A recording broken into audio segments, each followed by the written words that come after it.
Today's question is in response to a video I shared where I covered my extensive travel and training schedule that I followed when I was going up through the ballroom dance comp ranks. Here goes. How on earth did you afford all of those lessons and all of that travel? Just one lesson with a visiting coach at my studio is well over $100. So you're talking about 12 lessons in a shot. That is over $1,000. Gas, food. How on earth did you do this monthly? Yes. Set aside the cost of flights, hotels, competitions, costumes, yada, yada, yada. The coaching alone, I spent anywhere from $22,000 to $35,000 a year. That is just on the lessons. And I did that for a couple decades. So yeah, I'm sorry it's so boring to do the math. But in my case, that is what it took to become a solid championship level dancer and a decent pro. And I'm not God's gift. Also, I had to pay for my amateur partner for all of their coaching and travel because my ability to cover those costs was more. And often we don't have parity in those partnerships for covering the costs. So this is a great question. Where did I get all said money? Okay, so number one, I did cut costs in every way possible, and I have shared a video on budgeting for your comp, training, costumes, etc. And there are some ways you can save. Number two, I'm not proud of it, but frankly, my family was a huge support, not only when I was younger, but in my adulthood. Okay. Number three, most important, and I have only shared this with one student ever because I am a little bit ashamed of it, but I'm going to share how I covered the cost because it's the truth and you asked. It's helpful information. My family was very successful and they knew how very important ballroom dance was to me. They told me that they were willing to give me my inheritance in advance, which I could spend in any way I choose, including on my ballroom dance career. But that would leave me nothing later.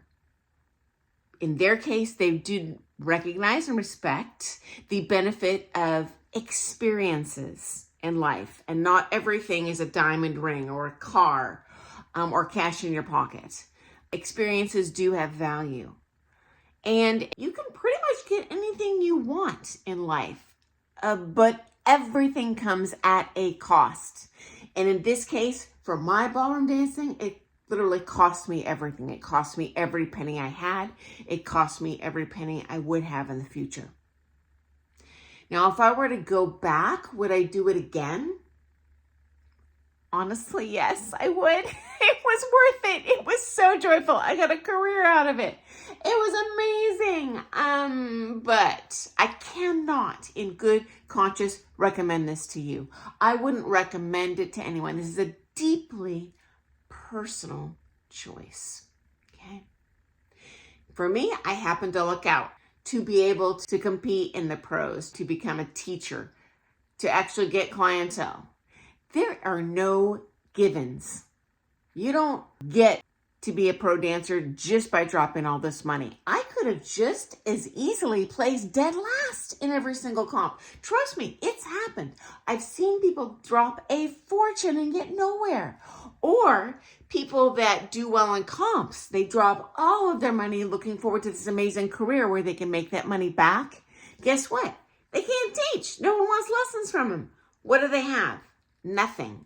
They don't get to dance anymore. They have completely spent every dime. So just keep that in mind if you're going to follow the path that I did, okay? This is part of the reason Americans pay a lot for their dance lessons. You know, those coaches that you have who trained in the United States going up the ranks, we have all made huge sacrifices, and how we come up with that money, it's different for each person. But I don't honestly know of any elite level dancer who came out of a poor family. I just don't. And I know that sounds horrible to hear, but I'm just sharing the truth. And it's a really valid question. And I'll tell you this, don't have a pity party for me about spending everything I have. God's got my back. I happen to have a husband. He does very well in his career. He's a hard worker. He takes pride in being a provider. Had I remained single, my pro-life would probably be looking a lot different. Like many teachers, I'd probably be pushing that pro-am sale instead of, in my case, I've always been like, well, I'll do it with you, but gosh, you should consider spending your money here because you're going to get more for bang for your buck, So I've really lucked out in that sense.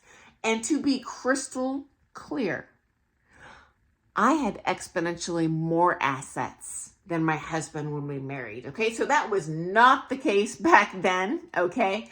I certainly didn't marry him thinking that I was going to get taken care of in any way. I was doing the taking care of. So, marriage is a partnership. But I appreciate the question. And I look forward to seeing you tomorrow morning for some more things ballroom dance. Thanks so much for your awesome questions, guys. It makes it so easy for me to pick what to post next, and those inevitably are the videos that are of most interest to everyone else here. Okay, I look forward to seeing you tomorrow.